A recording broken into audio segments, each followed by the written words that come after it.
Pour ne rater aucune de nos vidéos, n'oubliez pas de vous abonner et d'activer la cloche.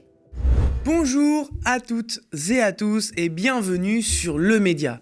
Nous sommes le mercredi 26 juillet, en plein cœur de l'été. Au Média, nous préparons une rentrée qui sera celle de tous les défis. Car, vous le savez, la décision est désormais officielle. L'Arcom, l'autorité de l'audiovisuel français, a validé notre dossier en vue d'un conventionnement. Cela signifie que nous allons désormais pouvoir diffuser à la télévision via les box et les télés connectées. Nous avons déjà un accord de principe avec l'opérateur Free pour diffuser sur un canal donc de la Freebox. Désormais, il est question de convaincre les autres opérateurs de box et de télé connectées de nous référencer dans leurs offres. C'est pour cela qu'il est nécessaire de continuer à signer la pétition unetélépourvous.lemediatv.fr et de soutenir financièrement via les abonnements qui permettront aux médias de se développer. Car être à la télé, c'est bien, y rester, c'est mieux. Rendez-vous donc sur lemediatv.fr/soutien. C'est une histoire de fraude fiscale et de colonialisme qu'on va vous raconter aujourd'hui.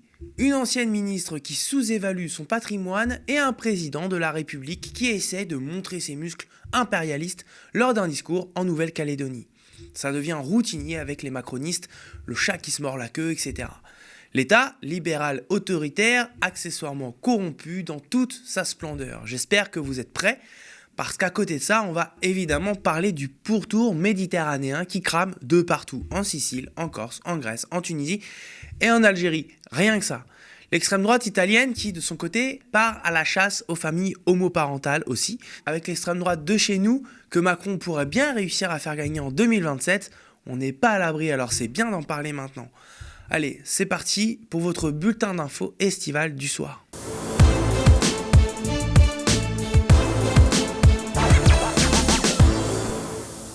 Ça chauffe pour une ex-ministre macroniste. Son nom ne vous dit sans doute rien, elle n'est qu'une no-name de plus dans la longue liste de no-names qui ont parcouru la Macronie depuis 2017. Pourtant, elle s'était déjà illustrée pour des propos violemment homophobes. Ces gens-là, comme elle les désigne, classe.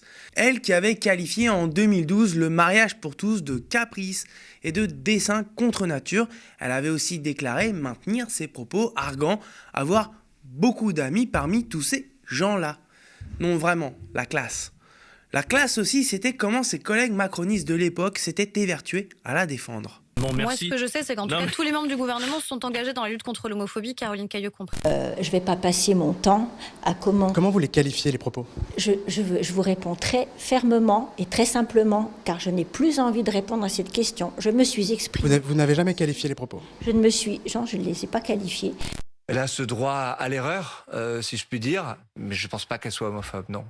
C'est aussi sur le terrain de la fraude fiscale que Caroline Cayeux, c'est son nom donc, s'est illustrée. Elle avait été contrainte à la démission en novembre 2022 après l'ouverture d'une enquête pénale pour déclaration de patrimoine incomplète ou mensongère et blanchiment de fraude fiscale. Caroline Cayeux avait ainsi sous-évalué deux biens, sa résidence principale située place de l'Alma à Paris et une résidence secondaire dans l'Île-et-Vilaine, respectivement sous-évalués de 2,4 millions et de 1,5 million d'euros. Ces minorations impliquent en outre que Caroline Cayeux ait probablement échappé à l'impôt sur la fortune, devenu ensuite l'impôt sur la fortune immobilière. Sympa, non ? Un beau pédigré pour une ex-ministre. Eh bien, il y a eu du nouveau. Cette fois, c'est Bercy qui, selon nos confrères de Mediapart, s'en mêle en ayant signalé son cas au parquet de Paris, après lui avoir infligé un redressement fiscal de 50 000 € assorti d'une pénalité de 40%. En cause, la déclaration rectificative de l'ex-ministre qui reste en deçà des prix du marché. Alors que l'ex-ministre plaidait pourtant la bonne foi pour sa déclaration rectificative, eh bien c'est raté car le taux de pénalité implique qu'aux yeux du fisc, le manquement est délibéré. On verra bien, mais cette affaire vient gonfler une liste déjà longue, celle des affaires ayant entaché la Macronie depuis 2017.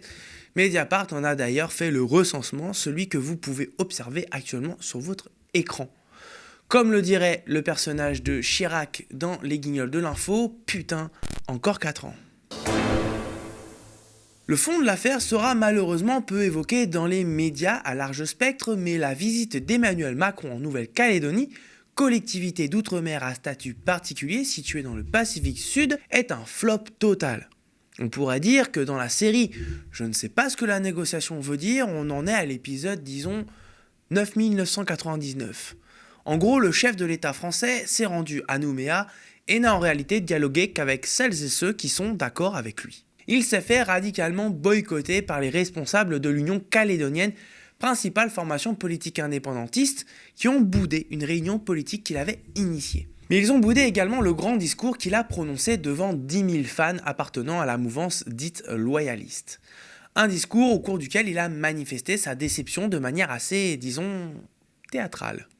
J'ai reçu ce matin l'ensemble des responsables politiques qui ont accepté de venir et je les en remercie. Pour ceux qui n'étaient pas là, non, je veux leur dire d'abord que j'ai été personnellement blessé par leur absence. Parce que j'ai toujours, je le crois ici, agi avec ce respect et cette humilité.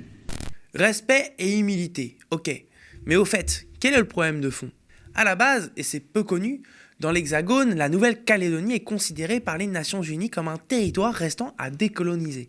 Signé en 1998, les accords de Nouméa prévoyaient 3 référendums d'autodétermination. Un en 2018, un autre en 2020 et le dernier en 2021. Les 2 premiers ont consacré une victoire du non à l'indépendance avec 56,7% en 2018 et 53,3% en 2020. On observe donc un recul assez net du loyalisme entre les 2 scrutins. Mais voilà, en 2021, le Covid fait des ravages en Nouvelle-Calédonie et les indépendantistes demandent que le dernier référendum soit repoussé afin de respecter la période de deuil des autochtones, les Kanaks. Refus de l'exécutif Macron-Castex, au final le référendum a lieu et le non l'emporte avec un score que d'aucuns qualifiera de soviétique, 96,5% des suffrages exprimés, et une abstention de près de 57%, avec des pics à 83% dans la province nord, majoritairement peuplée de Kanaks, et à plus de 95% dans les îles Loyauté, quasi intégralement peuplées de Kanaks. Depuis, rien de sérieux n'a été fait pour sortir de l'impasse. Les indépendantistes s'en remettent à une décision de la Cour internationale de justice. C'est dans ce contexte qu'Emmanuel Macron est arrivé à Nouméa, comptant sur son seul charisme pour renouer le dialogue. Eh bien, c'est raté. Et les choses ne risquent pas de s'améliorer car Macron défie en quelque sorte les indépendantistes. Mais je le dis à tous, pas de retour en arrière, pas de bégaiement, pas de surplace. Et bien entendu, notre bien-aimé président n'a pas résisté à la tentation d'engueuler ceux qui l'ont boycotté. Il ne faut pas accepter, en quelque sorte, les diktats de ceux qui ne savent plus trop où est leur base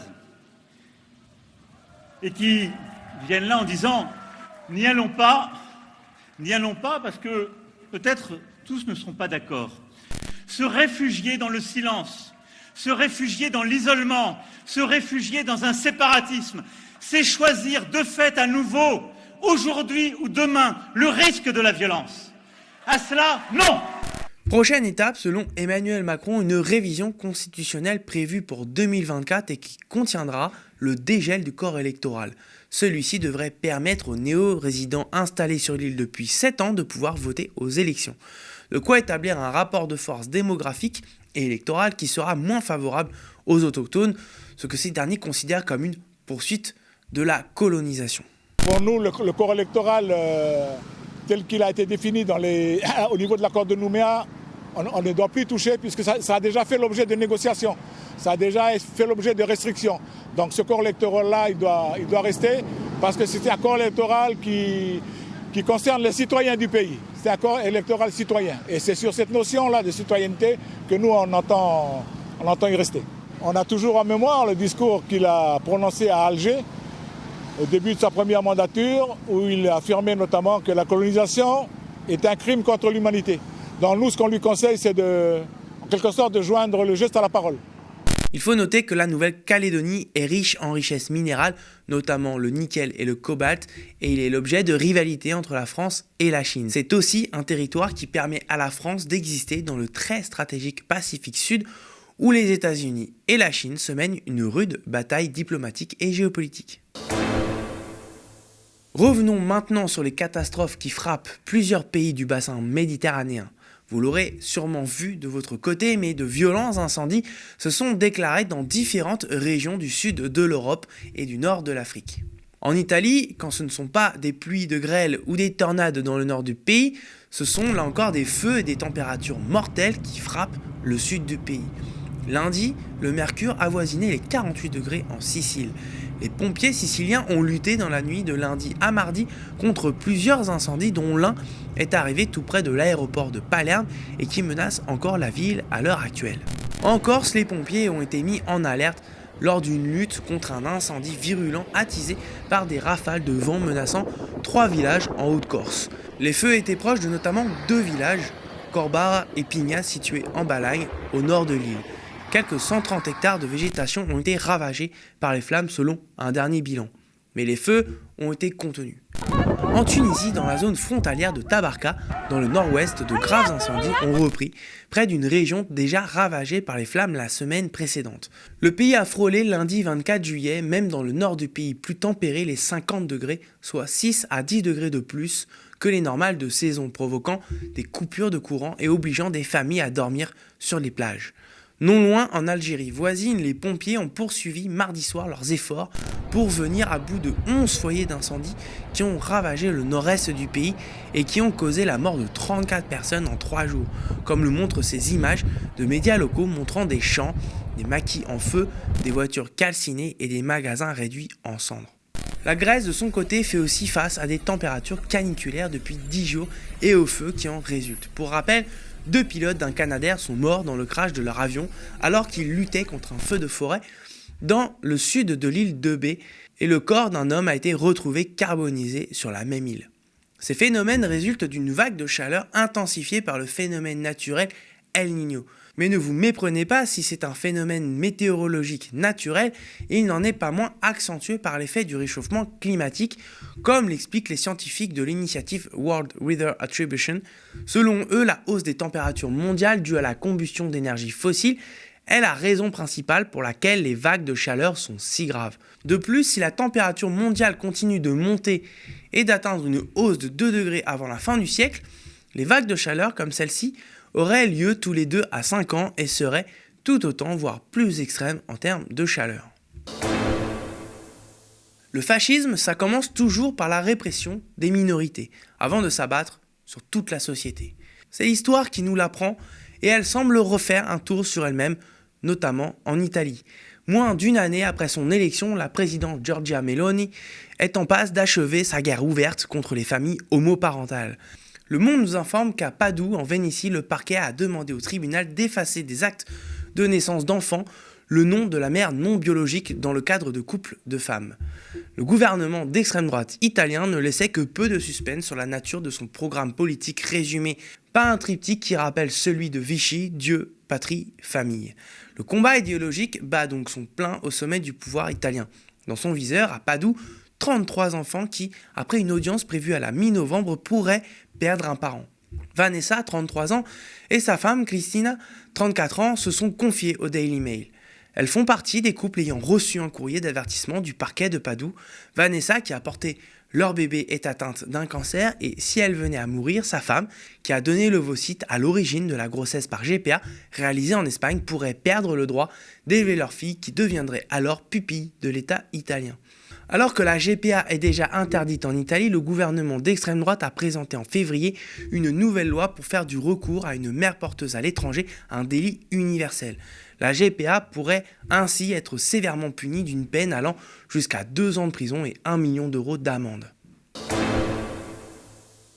Terminons ce bulletin avec l'image du jour. Cette vidéo a été tournée hier soir devant l'hôtel de ville de Paris par un bénévole de l'association humanitaire Utopia 56. Cette dernière y assure une présence chaque soir à 18h pour y rencontrer des dizaines de familles exilées en situation de précarité. L'association créée en 2015 communiquait le 20 juillet dernier que durant les 10 derniers jours précédents ont été recensées 133 familles dont 35 nouveau-nés forcés de passer leur nuit à la rue malgré des appels répétés au 115. Le SAMU social, cet ensemble d'associations non gouvernementales venant en aide aux personnes démunies, est manifestement débordé et démuni de moyens suffisants pour assurer ses missions pourtant vitales. Pour l'été, Utopia 56 en appelle aux franciliens vacanciers de prêter leur appartement inoccupé afin d'y loger des familles exilées connues par les associations et sélectionnées sur des critères précis et sérieux afin de rassurer les personnes qui souhaitent être solidaires. La semaine dernière, l'association indique que 8 familles, soit 23 personnes, ont été hébergées dans des appartements mis à disposition en Île-de-France. Retrouvez les informations et le formulaire sur le site utopia56.org. Et voilà, c'est la fin de ce bulletin d'infos quotidien qui entre dans notre programmation d'été. Comme à chaque fin de saison, nous réduisons quelque peu la voilure avec notamment la mise en pause de nos directs. Mais l'actualité ne s'arrête pas, alors nous non plus. Nous continuons à vous fournir dans ces moments importants nos reportages, enquêtes, entretiens, plateaux d'analyse, de débats et de décryptage au quotidien. Vous le savez, l'intégrité de notre projet éditorial unique dans le paysage audiovisuel français dépend toujours de votre soutien et surtout de vos abonnements qui sont et seront toujours notre source de financement le plus pérenne. Et parce que, comme j'aime le dire, être à la télé c'est bien, mais y rester c'est mieux. Rendez-vous donc sur lemediatv.fr/soutien. D'ici là, restez connectés aux médias grâce notamment à la diffusion de nos programmes en 24/7 sur YouTube. Et quant à moi, je vous remercie pour votre attention et de votre confiance et je vous dis à bientôt pour une prochaine émission.